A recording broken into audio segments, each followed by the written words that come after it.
खरं तर नेता म्हटलं की आपल्या डोळ्यासमोर चित्र येतं ते हायफाय गाडी, करकरीत कपडे आणि नागपूरमध्ये नेत्यांच्या व्याख्येला खरं तर अपवाद असणारी एक व्यक्ती आहे. ही व्यक्ती कोण आहे आपण पाहूया.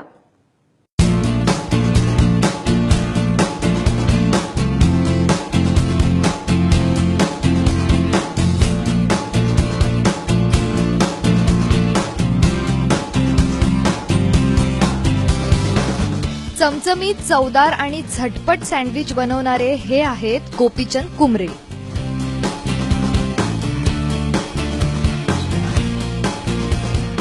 पण फक्त सँडविचवाला अशी एवढीच त्यांची ओळख नाहीये,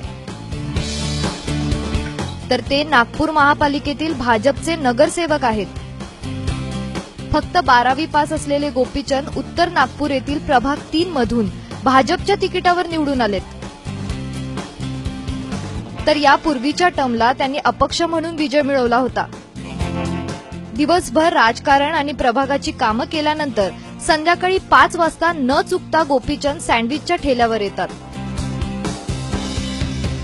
मॅडम, मला इमानदारीने काम करणं परवडतं. आपल्याला भ्रष्टाचार बिलकुल करत नाही आपण. कारण मला ते करायचं राहिलं असं मी दुकानदारी सोडली असती. म्हणून इमानदारीने करा. वेळ भेटते ना आपले राजकारण आणि सर्व दुकानाचे, तर मग हे दुकानदार काय सोडायचे.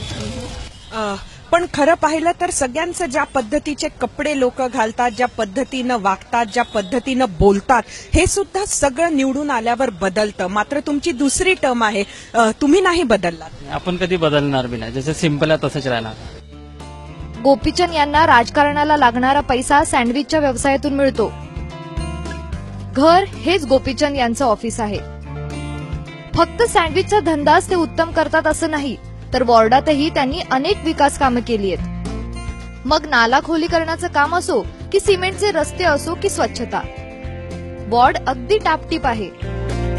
देखो, हमने ऐसे कई नगर सेवक देखे आज तक, कभी सुने भी नहीं है कि इतने ईमानदार, इतने बड़े 2 बार के चुन के आए हुए नगर सेवक आज वो अपने काम में इतने ये रहते हैं, मेन अपनी रोजी रोटी यही समझते हो. ये बहुत बड़ी बात है. ये तो एक आश्चर्य की बात है. नवीन एक आदर्श वाटतो का अशी व्यक्ती आपल्या पाहण्यात आलेलीच नसते. का नगरसेवक झाल्यानंतर जुनं सगळं सोडून ते म्हणजे त्या लाईनवरच एक वेगळी हे असते, वेगळा रूट असतो प्रत्येकाचा. तो रूट सोडून ते जर त्यांचं नवीन हे करत आहे जुनं काम, तर खरोखर कौतुकास्पद आहे. एखादा नगरसेवक झाला की त्याचं आयुष्य बदलून जातं. नगरसेवकाच्या कपड्याची घडीही मोडत नाही. आलिशान घर, आलिशान गाडी येते. संपत्ती किती पटीने वाढते याचा विचारही न केलेला बरा.